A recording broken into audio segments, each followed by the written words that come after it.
আজকের দিনটা কি জানো তো? উল্টো রথ। উল্টো রথ কারণে জানো তো? জানো কিছু? তারপরে ভগবান শ্রীকৃষ্ণ যখন এসেছিলেন, তখন ওই যে কুরুক্ষেত্রে যুদ্ধ হয়েছিল না, কুরুক্ষেত্রের যুদ্ধের পরেই যখন দ্বারকায় ফিরে আসলেন শ্রীকৃষ্ণ, তার বোন কে বলতো? সুভদ্রা। মা সুভদ্রা বললেন, আমি তোমার ওই কুরুক্ষেত্রটা দেখতে যাব, তারপরে বৃন্দাবনে যাব। তাই তিনি তিনটে রথ সাজালেন।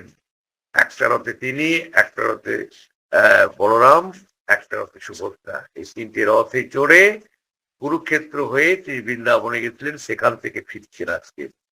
তাই মাসি এত কান্নাকাটি করছে। সেই কবে ঘটনা করেছিল? আজ থেকে 5,500 বছর আগে। এখনো তা উদযাপিত হচ্ছে। যাই হোক, আজকে সত্যি মিষ্টি মধুর দিন, যেমন আমরা সবাই মিলে উপভোগ করলাম এই মিষ্টি যে রূপটা, এই একমাত্র পরম দয়ালের অপার কৃপা, অপার করুণা। তোমরা সবাই ভালো থাকবে, সুস্থ থাকবে, এই প্রার্থনা পরম দয়ালের সেবা করতে করছি। জয় গুরু। এই মিষ্টি পরিবেশে এবার আমরা ইষ্ট প্রসঙ্গ শুনবো। ইষ্ট প্রসঙ্গ করবে আসানসোল থেকে আমার সুশ্রী দ্যুতিমতী সাহা। দ্যুতিমতী সাহা, তাই তো? ঠিক বলি? আগে আগে নামটা ঠিক বলে দিচ্ছ না? আগে আগে ঠিক আছে। দ্যুতিমতী। দ্যুতিমতী, তাই তো? আগে করো। জয় গুরু। জয়। জয় গুরু।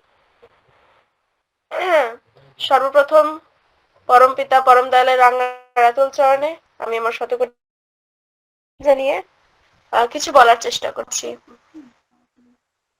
আমি আজকে এখানে মানে জয়েন হয়েছি। আমাকে কালকে নিবেদিতা মা ফোন করেছিলেন বাবার কাছে যে এরকম দ্যুতিমতিকে একটু ইষ্ট প্রসঙ্গ করতে হবে। তো প্রথমত আমি প্রস্তুত ছিলাম না যে আমি কি বলবো, এই আর কি।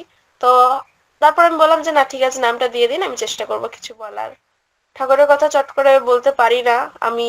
অনেক সময় এমন হয় যে হয়তো বলতে বলতে বলছি, সেটা আলাদা ব্যাপার, কিন্তু কোন রকম প্রস্তুত ছাড়াই যখন বলি, আর যদিও এরকম প্রস্তুতি নিয়ে আমার বলতেও ঠিক ইয়ে লাগে না যে আমি কি বলবো, সেখানে কিছু চেষ্টা করছি।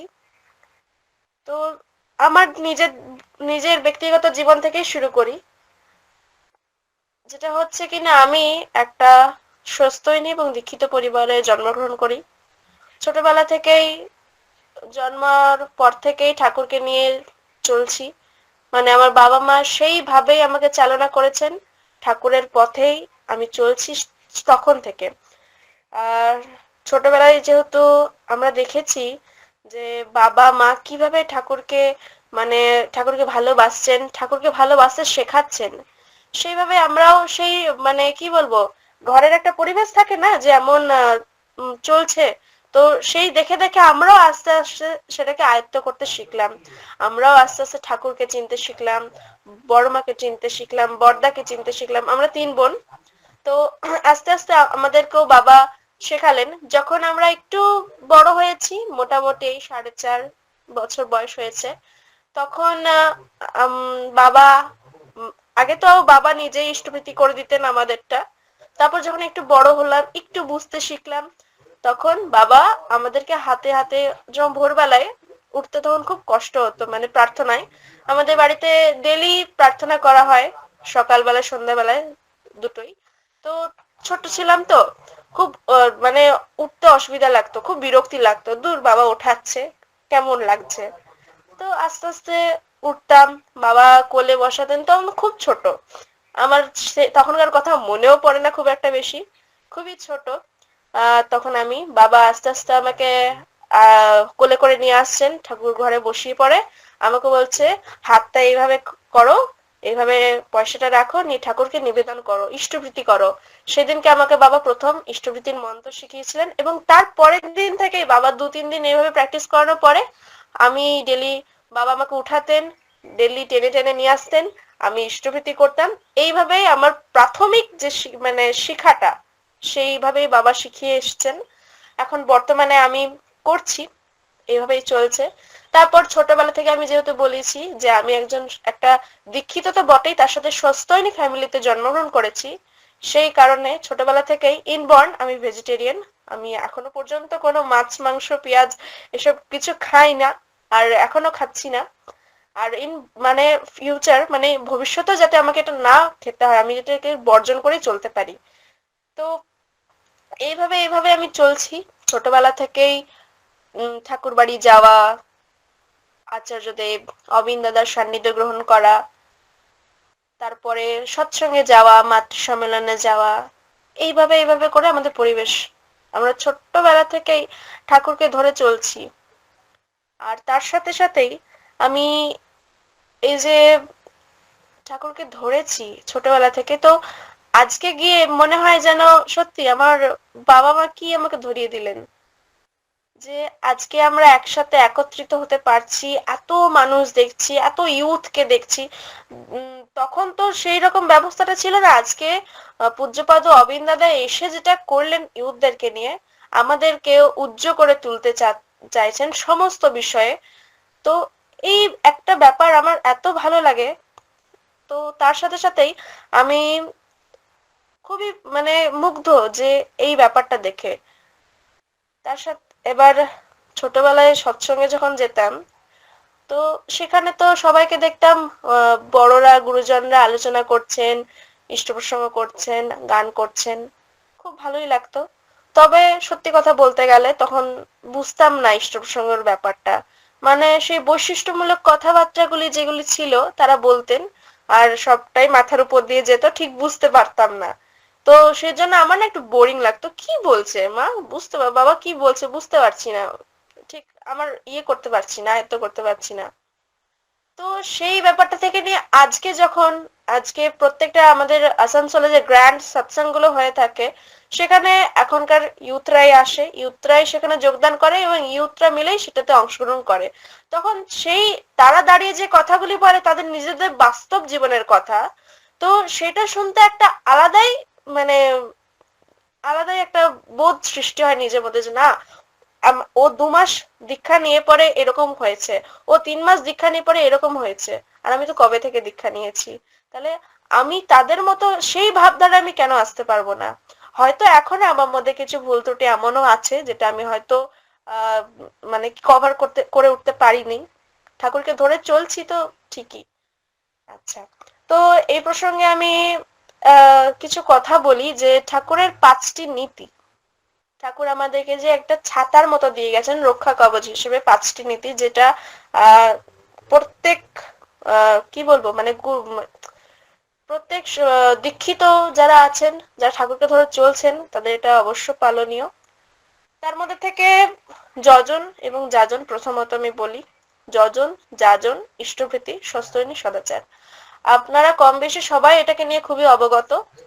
আমি এই প্রসঙ্গেই একটু বিস্তারিত কিছু বলছি। যে যজন কথাটির অর্থ, প্রথমে তো আমাদের যজন কি না, এই যে দীক্ষা নেওয়ার পরে আমরা যে সকাল আমাদের যে ঋত্বিক দাদা বলেন যে প্রত্যহ মানে প্রত্যেকটা দিন সকালবেলায় উঠে ঠাকুরকে ইষ্টভৃতি করা ঠাকুরের জন্য, ঠিক আছে। তারপরে তো এই যে বাড়ি পাঠ করা, ঠাকুরের ঠাকুরের বইয়ের সম্বন্ধে অধ্যয়ন করা, এবং সকাল সন্ধে বিনতি বা সমবেত প্রার্থনা করা, এটা হচ্ছে যজন, ফার্স্ট স্টেপ। মানে আমরা ঠাকুরকে ধরতে শিখছি সেই সময়টাতে, এটা হচ্ছে আমাদের দীক্ষা নেওয়ার প্রাথমিক ধাপ, আমরা আস্তে আস্তে তাকে চেষ্টা করছি জানার। তারপরেই তো হচ্ছে যাজন। এই যে যজনটা কি, যে আমি নিজে করছি, মানে আমি নিজে ঠাকুরকে ধরতে শিখছি। যখন আমি আস্তে আস্তে শিখছি, আমার ভালো লাগছে, তার ভালো লাগা আমার মধ্যে আসছে, এই বিষয়টা আমি যখন আরো কিছু জনের মধ্যে চারিয়ে দিচ্ছি, সেইটা হলো আমার যাজন। কি করে না, আমি খুব ভালো আছি ঠাকুরকে দীক্ষা নিয়ে, হয়তো আমার 2 মাস দীক্ষা হয়েছে, আমি হয়তো কাউকে বললাম এই কথাটি যে এরকম আমি ঠাকুর ধরেছি, ঠাকুরকে নিয়ে চলছি, ঠাকুরের ইষ্টভীতি করছি, ইষ্টভীতি সম্বন্ধে তাকে কিছু জানানো, আমি ইষ্টভীতির পড়তেও আসছি। তো এই যে আমি লোককে যে জানাচ্ছি, এই বিষয়টাই হচ্ছে যাজন। তাতে কি হচ্ছে না, তিনিও মানে কি বলবো, তিনিও সেটাকে, সেই বিষয়টাকে নিচ্ছেন এবং তিনিও পরবর্তী দিনে ঠাকুরের সংস্পর্শে আসার চেষ্টা করবেন আস্তে আস্তে, হট করে সম্ভব নয় সেটা। আচ্ছা, ইষ্টভৃতি। ইষ্টভৃতি হচ্ছে এমন একটা জিনিস যেটা মানে ঠাকুর আমাদের দয়া করে দিয়ে গেছেন, আমি এটা মনে করি।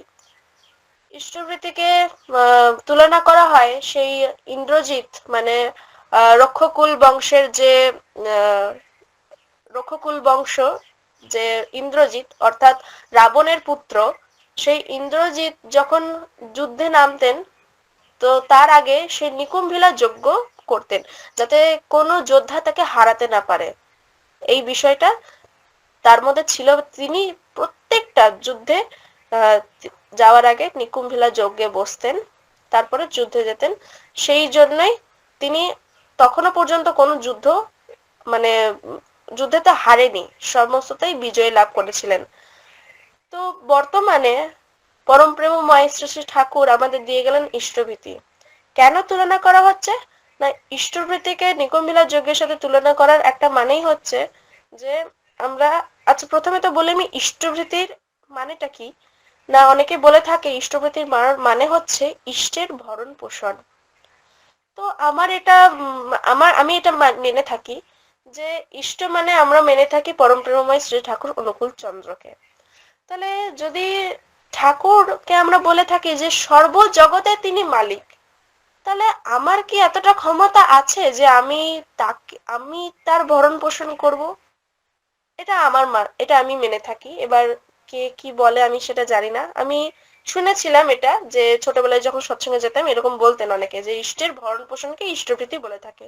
আমি সেটাই মনে করি যে তিনি সর্বজগতের মালিক, তার ভরণ পোষণ করবো এতটা ক্ষমতা আমাদের হয়নি। তবে কি না, আরেকটি তুলনা করা যায় যে আমাদের বাড়িতে সদস্যর মধ্যে আমরা সবাই যদি আমরা সবাই তো মানে আমাদের আহার তো লেগেই থাকে, আমরা তো না খেয়ে তো আর বেঁচে নেই। তাই যদি আমরা ঠাকুরকে নিজেদের বাড়ির সদস্য মনে করি, তাহলে তারও ভরণ পোষণের দরকার। আমরা যদি কথাটা একটু ঘুরিয়ে দিই, তাহলে তারও ভরণ পোষণের দরকার কি হিসেবে, না সদস্য হিসেবে। ঠাকুর আমাদের সদস্য বাড়ির, তারও ভরণ পোষণের জন্য আমরা সকালে যেটা তাকে অর্পিত করি সেটাই হচ্ছে ইষ্টভৃতি। তার নিয়মাবলীও আছে ইষ্টভৃতি কি করে করতে হয়, আপনারা কম বেশি সবাই জানেন এটা দীক্ষিত যারা সবাই জানেন যে ইষ্টভৃতি কেন করব, কিসের জন্য করব। আর যারা এটা করে লাভ পেয়েছেন তারা তো অবশ্যই ঠাকুরের দয়া পেয়েছেন, এরকম আরো ঘটনা আছে। তো আমার মনে হয় এটাই যে আমার বাড়ির সদস্য, আমার বাড়িতে যদি, আচ্ছা আমরা 5 জন, ঠিক আছে, আমার বাড়িতে যদি আরো 2 জন মেম্বার বাড়েন, তাহলে তাকে তো আমাকে আহার দিতে হবে, তাকে তো সেই যত্নটা আমাকে করতে হবে। তাহলে আমরা যদি ঠাকুরকেও নিজেদের সদস্য মনে করি, তো তাকেও সেটাই করব। সেখানে কোনো ভেদ হবে না যে না এটা এটা আলাদা, এটা আলাদা, এরকম কিছু না। তিনি আমাদের বাড়ির সদস্য। তারপরে আসি সদাচার। সদাচার হচ্ছে চার নম্বরের যে ঠাকুরের নীতি সদাচার। সদাচার কথার সরি, আমি ভুল বলছি। 4 নম্বর হচ্ছে সস্তয়নী। সস্তয়নী যেটা হচ্ছে যে সু অস্থি অয়ন। সস্তয়নী এমন একটি মানে যেটার মানে সু অস্থি অয়ন কথাটির এই যে যে ছোট ছোট করে আমি ভাঙলাম, এটার মানেও আমাদের জানতে হবে অবশ্যই। যেটার মানেটা কি না, ভালো থাকার পথ। সু মানে ভালো, অস্থি আর অয়ন ভালো থাকার পথ। আমরা ভালো কি করে থাকবো না, সস্তয়নী মহামন্ত্র যেটা আমরা নিলে আমরা একদম সম্পূর্ণভাবে ভেজিটেরিয়ান হয়ে যাই, আমরা নিরামিষাশী হই। তো অনেকের এটা মানো না যে সম্পূর্ণ যদি আমরা নিরামিষ খাই তাহলে তো আমাদের শরীর তো ভেঙে যাবে, আমরা তো ভিটামিন পাবো না, এরকম অনেকে বলে থাকে। আমার সাথে এটা হয়। আমি যেহেতু প্রথমে আমি একটা কথা বলেছিলাম যে আমি আমি মানে সস্তনী ফ্যামিলি থেকে জন্মগ্রহণ করেছি, তো ছোটবেলা থেকেই তো নিরামিষ খেয়ে আসছি। আমার অনেক জায়গায় আমাকে হেনস্থা হতে হয়েছে যে এরকম বলে যে তোর বাবা মা তোকে ঠিক মতো হয়তো খেতে দেয় না, ওই জন্য তোদের শরীরে প্রোটিনটা কম আছে। আমি বলছি কেন এই কথা? বলছে তোরা তো নিরামিষ খাস না, তোরা তো আমিষ খাস না, না একটু পেঁয়াজ রসুন খাবি তবে তো প্রোটিনটা হবে। আমি এরকম আমাদের স্কুলেও হয়ে থাকে আমার সাথে, যখন আমরা টিফিন খেতে একসাথে বান্ধবীরা বসি। আমার এটা আমাদের ফ্যামিলিতেও হয়ে থাকে, মানে আমার আমার পরিবারের যে আছেন আরো অনেকেই, তারা মনে করেন যে আমরা এটা খাচ্ছি না তাই আমরা মানে আমাদের শারীরিক কোনো ক্ষমতা নেই। তো আমি মনে করি যে এই যে এখনকার দিনে প্রত্যেকটা ঘরে সদস্য হিসেবে কে আছে তোমরা বলতে পারো? তখন ওরা বলছে কে? আমি বলছি এই যে একটা, এটা যদিও রোগের পর্যাতেই পড়ে, তবে এখনকার দিনে প্রত্যেকটা ঘরে সদস্য হয়ে গেছে। বিপি, হাই প্রেশার, সুগার, হ্যাঁ থাইরয়েড, ইত্যাদি ইত্যাদি অনেক রকম। তো এগুলো কি না এক একটা মানুষের বাড়িতে সদস্য, রোগ বলা যায় না, কম বেশি বাড়িতে আমরা এগুলো কমন, এগুলো পেয়েই থাকি। তো এগুলো কেন, কিসের জন্য? পরমপ্রভুময় শ্রী ঠাকুর আমাদের যে 5টি নীতি দিয়ে গেছেন, তো এটা কি একদমই বৃথা? তার মধ্যে 4 নম্বরটা যেটা হচ্ছে স্বাস্থ্য নিয়ে কথা, যেটা আমি এখন বলছি, সেটা মহামন্ত্র। সেটা যদি গ্রহণ করে আমরা ভালো থাকতে পারি, সুঅস্থিরয়ন ভালো থাকার পর, তাহলে তার মানে কি মিথ্যা? আমরা তো ভালো আছি, যারা যারা এটা গ্রহণ করেছে আমরা সবাই ভালো আছি। আর ইন ফিউচার যে কোনো এটা, এই যে এটা নিয়ে পরে যদি কারোর কোনো অসুবিধা হবে, আমার তো মনে হয় না, আমি এখনো পর্যন্ত কাউকে দেখিনি। আমি নিজেও আমার 12 বছর বয়সের সময় আমি দীক্ষা স্বস্তি নিয়ে একসাথেই গ্রহণ করেছি আহ পূজ্যপাদ অবিন দাদার কাছে। সেই সময় একটা লকডাউন, 2000, সরি 2022, ভুল বলছি, 2022 সালে, হ্যাঁ 2022 সালে একটা লকডাউনের একটা একটা মহামারী চলছিল, সেই সময় আমরা সবাই জানি। তখনও যদিও কিছুটা কেটেছিল সেই সময়। তো আমার বাবা ফিলান্থ্রপিতে ফোন করেছিলেন যে এরকম মেয়েদের বয়স হয়ে যাচ্ছে দীক্ষা নেওয়ার, তো কি করি সেই সময়। তখন তারা বললেন যে অপেক্ষা করুন, এই ব্যাপারটা আমরা পূজ্যপাদ অবিনাদাকে জানিয়ে পরে আপনাকে আবার বলবো। তারপরে কিছুদিন পরে ফোন আসেন যে অবিন দাদা বলেছেন ওয়েট করতে, আর তিনি যখন ডাকবেন তখন আপনারা আসবেন। তারপরে তো বেশ কিছুদিন চলে যায়। তো তারপরে আমাদের বাড়ি এক ঋত্বিক দাদা আসার কথা। তো যখন ঋত্বিক দাদা আসবেন, যদি আমাদের জিজ্ঞেস করেন যে হ্যাঁ তোরা দীক্ষা নিয়েছিস, তো কেমন দেখায় না যে আমরা দীক্ষা নিইনি, কিন্তু তিনি আমার বাড়িতে এসে দীক্ষা দিচ্ছেন কয়েকজনকে। তখন এই বিষয়টা যখন মাথায় এলো বাবার, যে তাহলে আবারও একবার ফোন করি ফিলান্থ্রপিতে। তো আমরা বাবা আবার ফিলান্থ্রপিতে ফোন করেন যে এরকম আমাদের বাড়িতে এক ঋত্বিক দাদা আসছেন, আর মেয়েদের তো দীক্ষা হয়নি, আপনি বলেছিলেন ওয়েট করতে, অবিন দাদা যখন বলবেন। তো এই বিষয়টা আবার অবিন দাদাকে জানানো হয় এরকম। তখন অবিন দাদাই নির্দেশ দেন যে ঋত্বিক দাদা যে আসছে তার মাধ্যম দিয়ে দীক্ষা হবে, এবং অবশ্যই সস্তনে যেন আমার মাধ্যমে হবে। আমি যখন সস্তনে দেবো তখন যাতে সস্তনে আমার মাধ্যমে হবে, এই কথাটি তিনি পরিষ্কার বলে দিয়েছিলেন। আমার বাবা তো একদম কট্টরপন্থী, তার আদেশ, তিনি বললেন যে ঠিক আছে, বাবা বললেন যে ঠিক আছে, ঋত্বিক দাদা আসছেন বাড়িতে, তার কাছে দীক্ষা হোক, আর সস্তনী হবে তো একমাত্র পূজ্যপাদ অবিন দাদার কাছ থেকে। তো আমার খুব আক্ষেপ লাগে সেটা, যে আমাদের বাড়িতে যখন দীক্ষাদাতা কর্মী আসেন, মানে আহ, সুশান্ত কুমার ঘোষ ব্যারাকপুরে থাকেন ঋত্বিক দাদা, আমার ঋত্বিক দাদা। তো তিনি আমার বাড়িতে আসেন, আমার দীক্ষা হয়, আমার বোনের দীক্ষা হয়। এইভাবে এইভাবে চলছিল কিছুদিন। ঠাকুরকে ধরে তো চলছি প্রথম থেকে, নামটা নেওয়া বাকি ছিল, তার সৎমন্ত্র দীক্ষাটা নিয়েছি সেদিনকে। ঠিক তার 12 দিনের মাথায় কল আসে ফিলান্থ্রপি থেকে, যে আগে এই 2 দিনের মাথায়, মানে যেদিনকে কলটা আসে তার ঠিক 2 দিন পরে অবিন দাদা, পূজ্যপদ অবিন দাদা সস্তয়নী এবং দীক্ষা দেবেন। আপনাদের যেটা বলেছিলেন, আপনারা নিবেদন করেছিলেন যে তার কাছ থেকে নেবেন, আপনাদের মেয়েদেরকে নিয়ে আসবেন। আমার তো শুনে কেমন লাগছে যে আর যদি 12টা দিন ওয়েট করতাম, তাহলে তার কাছেই হয়তো দীক্ষার সস্তনী দুটোই হতো। আমি যখন বাবাকে এটা বলছি, বাবা বলছে আক্ষেপ করে তো লাভ নেই, দাদা তো নিজেই বলেছেন যে দীক্ষাটা যাতে ঋত্বিক দাদার মাধ্যমে হয় আর সস্তনী যাতে আমার মাধ্যমে হয়, তাহলে তার যখন নির্দেশ, তাহলে সেটা তো তোমাকে তো ফলো করা দরকার। আমাকে বাবা এভাবে বুঝিয়ে যখন বললেন, আমি বললাম হ্যাঁ অবশ্যই, সেটা তো একদম ঠিক ঠিক ঠিক বলেছেন। তারপরে আমরা যাই, সেখানে বেশ কয়েকজন লোক ছিলেন, তবে সবার মুখে মাস্ক ছিল। যথাযথ নিয়ম বিধি মেনেই আমরা ফিলান্থ্রপি দ্বিতীয় ফ্লোরে মানে সেকেন্ড ফ্লোরে গেলাম। হ্যাঁ, সেখানে আহ, আমরা সবাইকে আমাদের বসানো হয়েছে। তখনই পূজ্যপাদ দেখলাম, পূজ্যপাদ অবিন্দাদা আসছেন এবং বসেছেন। তো আমার বোন সামনের রোতে ছিল আর আমি ঠিক তার পিছনেই ছিলাম। তারপরে কি না, বলছে যে মানে আমরা বসে আছি, ঠিক আছে। আহ, অবিন্দাদা ঢুকলেন এবং ঢুকে বসলেন। কিছুক্ষণ বসার পরে তিনি আমার বোনকে জিজ্ঞাসা করছেন, তো তোকে খুব ওয়েট করিয়েছি না? তো আমার বোন বলছে, হ্যাঁ দাদা একটু।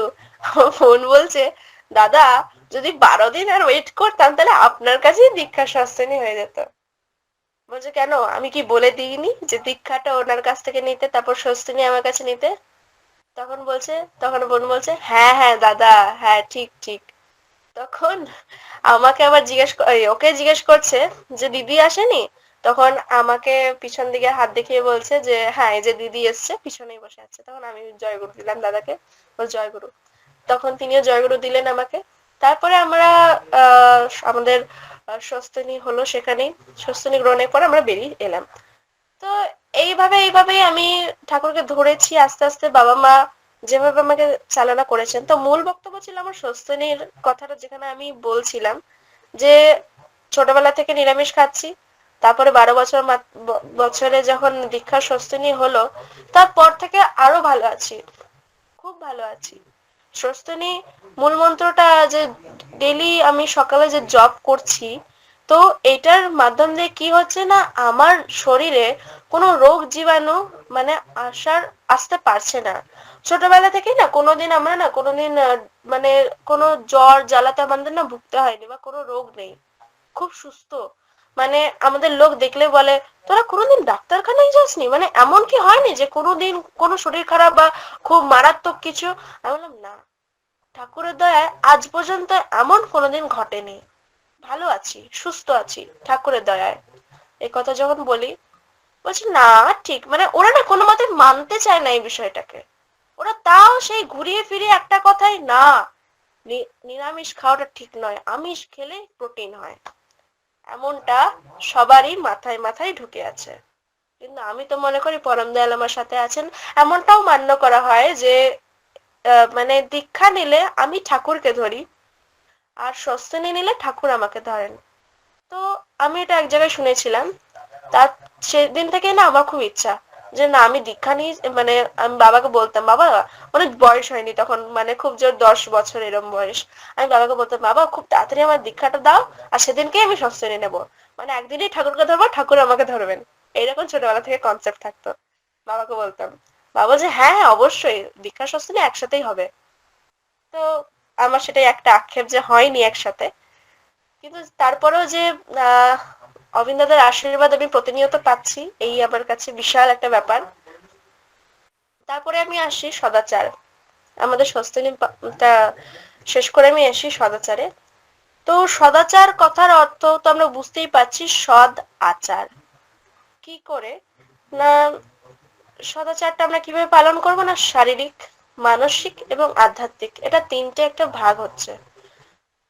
তিনটে ভাগ কিভাবে? শারীরিক কথার অর্থই তো হচ্ছে আমরা নিজেদের মানে ফিজিক্যালি আমরা সব সময় সবকিছু দিক থেকে মানে কি ওটাকে মানে সেই আচার বিচারটা মেনে চলবো। এই যেমন খেতে বসার আগে হাত ধোয়া, বা এই মানে কোথাও বাইরে থেকে এসে হাত পা ধুয়ে ঘরে ঢোকা, এই যে এই বিষয়গুলো, যেগুলো এই করোনা প্যান্ডামিক যখন এই একটা সিচুয়েশন এসেছিল, তখন প্রত্যেকটা ডাক্তার এবং প্রত্যেকটা আমরা অ্যাডভার্টাইজে দেখছিলাম যে এইভাবে এইভাবে করতে হয়, এইভাবে মাস্ক রাখতে হয়, এইভাবে 2 গজ দূরত্ব রাখতে হয়, আমাদের হাত ধুতে হয়, ঠিক আছে। এই যে বিষয়গুলি এই কিছুদিন আগেই যেটা চলছিল, কিন্তু পরম প্রেমময় শ্রী ঠাকুর আজকে কত বছর আগে সেটা আমাদেরকে বলে দিয়ে গেছেন সদাচারের মাধ্যম দিয়ে।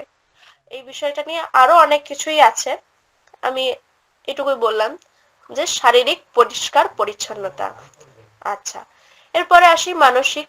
মানসিক দিকটা কেমন না, মানসিকটা হচ্ছে যে আমরা মেন্টালি সব সময় ভালো থাকার চেষ্টা করব। কোনো রকম কোনো যে আমাদেরকে বাহারি কোনো সমস্যা আমাদের যাতে আঘাত না করতে পারে। এইভাবে আমরা সুস্থ থাকবো, মানসিক ভাবে সবসময় ঠাকুরকে নিয়ে থাকবো, আনন্দে থাকবো। তার কাছে সর্বসময় আনন্দ।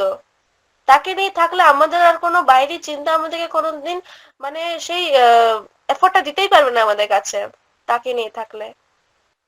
তারপরে তো সর্বশেষ আধ্যাত্মিক। আধ্যাত্মিক জিনিসটা কি না, আমরা আধ্যাত্মিক মানে বুঝি ঠাকুর দেবতা, অবশ্যই সেটা তো। এখানে আমরা ঠাকুরকে যদি ধরে তার তার নিয়ে যদি অধ্যয়ন করি, তাকে নিয়ে যদি ভালো থাকি, এটাই হচ্ছে আমাদের আধ্যাত্মিক পরিষ্কার পরিচ্ছন্নতা। তাকে নিয়ে ভালো থাকতে হবে সবসময়।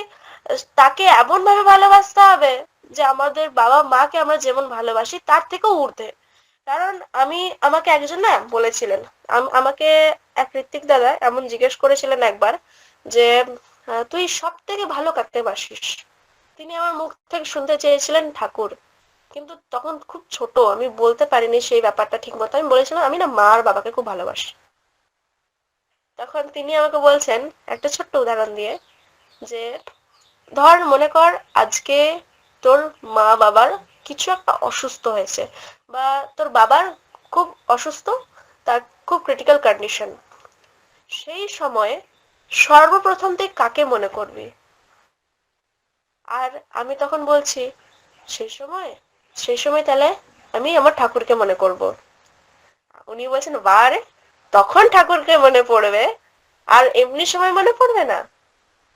তাহলে তুই কি সব থেকে ভালোবাসিস তোর বাবাকে না ঠাকুরকে? এরকম আমার কাছে দুটো অপশন আমার কাছে দিলেন। আমি বললাম না, আপনি ঠিকই বলেছেন, আমার বাবা মার থেকেও ঊর্ধ্বে ঠাকুর, এবং তার পরবর্তী আছেন আচার্যদেব এবং অবিন দাদা। এবং আমার বাবা মা ছোটবেলা থেকে সেভাবে শিক্ষা দিয়ে আসছেন যে দেখ, কোনো রকম অসুবিধা হবে, কোনো রকম কিছু হবে, আমাদের থেকে ভালো সাজেশন ভালো বুদ্ধি তারা দেবেন। কোন রকম কোনো অসুবিধা হবে, সিধা ট্রেন ধরো, ঠাকুর বাড়ি যাও, ঠাকুর বাড়ি থেকে অবিদাতাকে নিবেদন করো, তারপরে তিনি যা বলবেন সেটা নিয়েই তোমাকে চলতে হবে। আজ পর্যন্ত তাদের বুদ্ধিতে আমাদেরকে এখনো পর্যন্ত চালনা করেননি। সব সময় ঠাকুর, সব সময় ঠাকুর।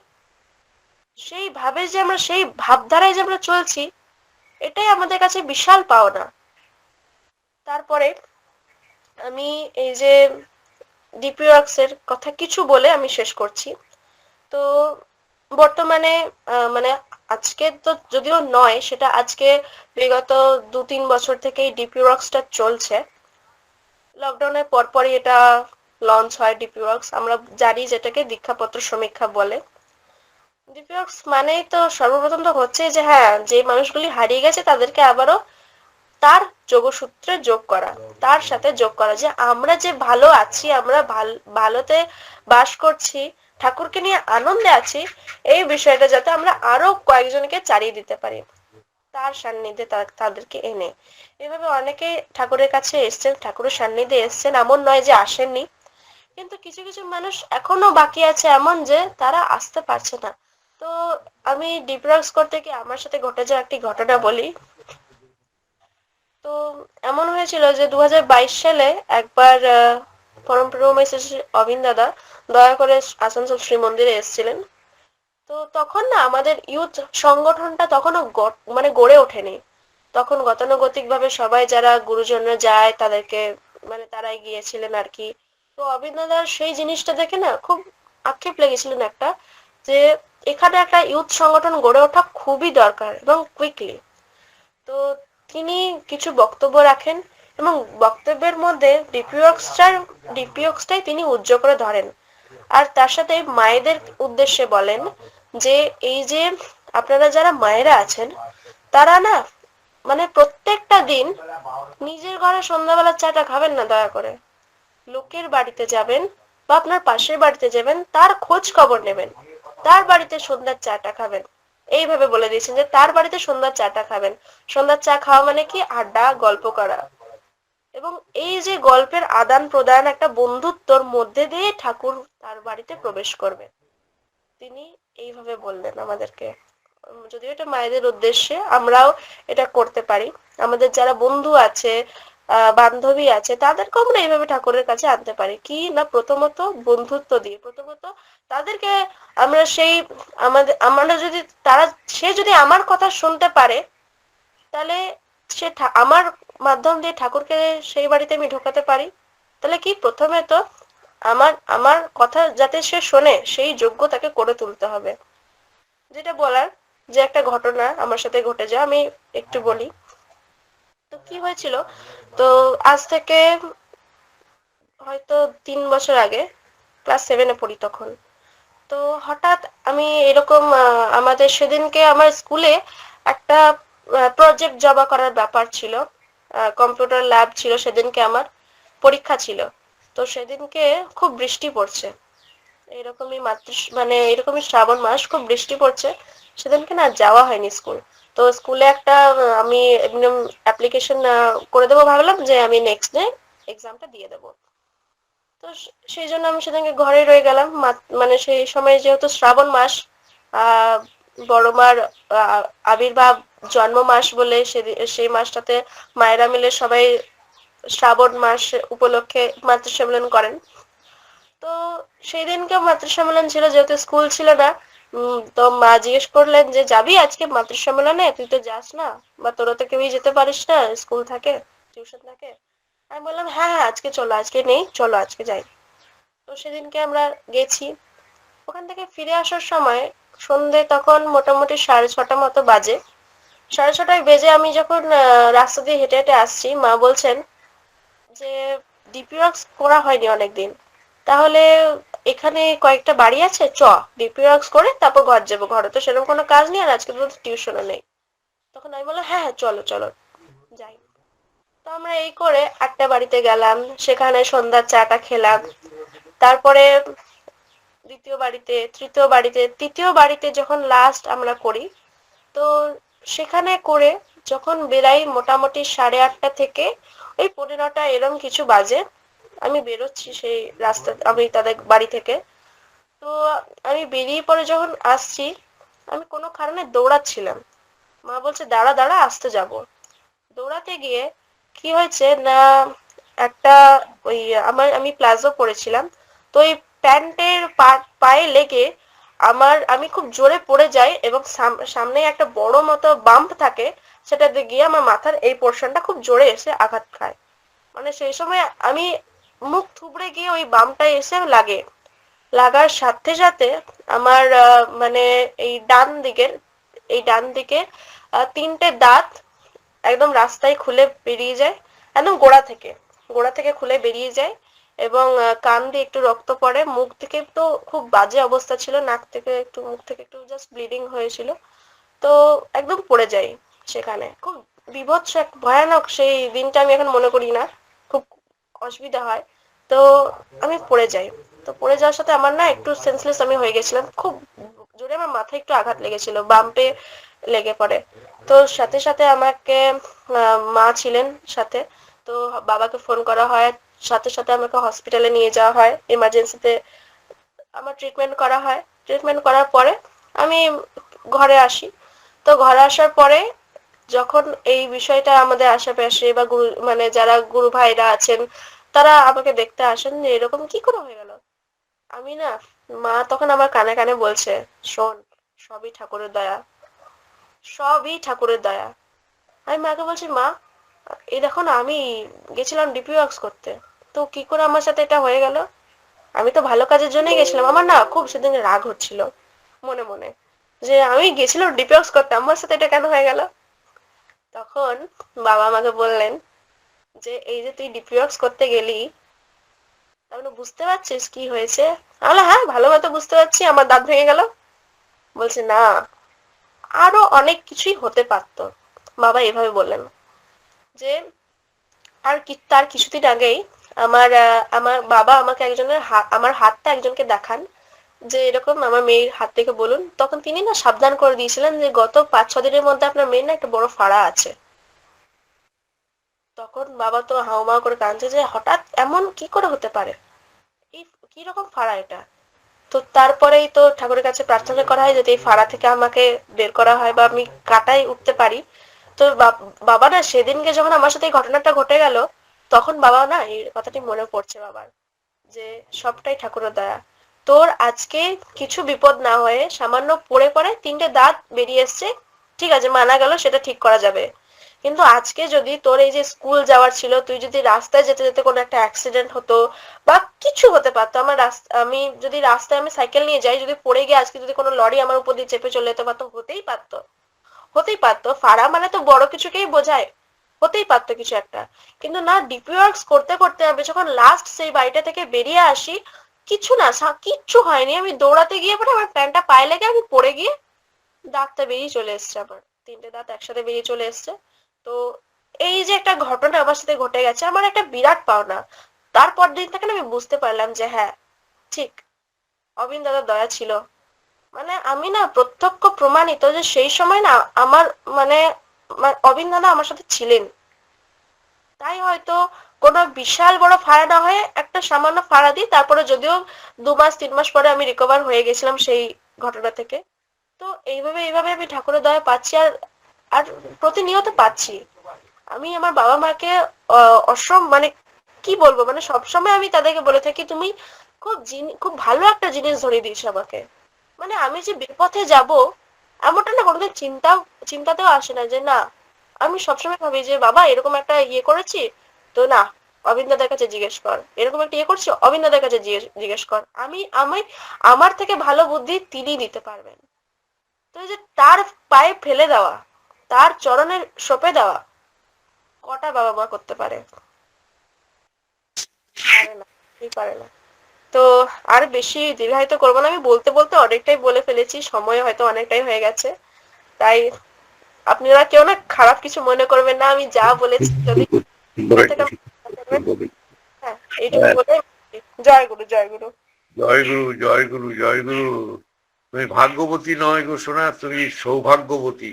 এমন একটা পরিবারে তুমি এসেছো, হ্যাঁ, পরম দয়ালকে নিয়েই তোমার জীবন শুরু হয়েছে, এবং যা বললে তার তুলনা হয় না। আর একটা কথা বললে যেটা, যে বাবা আমাকে তখন কোলে করতেন, এখন কোলে করেন, আমি বাবাকে কোলে দেবো, হ্যাঁ, যে আমার বড় হয়ে কোলে করে। শোনো, শ্রী ঠাকুর বড় দাদাকে কি বলছিলেন তো, বড়দাকে কি বলে রাখতেন জানো? বড় খোকা। এই কতক্ষণ পর্যন্ত রেখেছেন জানো? পূজনীয় বাবাই দাদা, বর্তমান শ্রী শ্রী আচার্যদেব, তিনি পৃথিবীতে এসে গেছেন প্রায় 1.5-2 বছর বয়স, তখনও তিনি বলছেন বড় খোকা। কথাটা বুঝতে পারছো? তাই ছেলেমেয়েরা যত বড় হয়ে যাক না কেন, বাবা মার কাছে কিন্তু বলছিস তারা, সে তো তারা অবশ্যই। কেমন, ঠিক আছে, তুমি অনেক বড় হবে সোনা, অনেক বড় হবে। হ্যাঁ, তা পরম দয়ালের পাদ বলতে আমি একান্ত প্রার্থনা করি, আবার তোমার ঈশ্বর প্রসঙ্গ শুনবো, অপেক্ষায় থাকলাম। ভারী সুন্দর। হ্যাঁ, ভালো থাকবে, সাবধানে থাকবে। হ্যাঁ, জয় গুরু সোনা, জয় গুরু, জয়।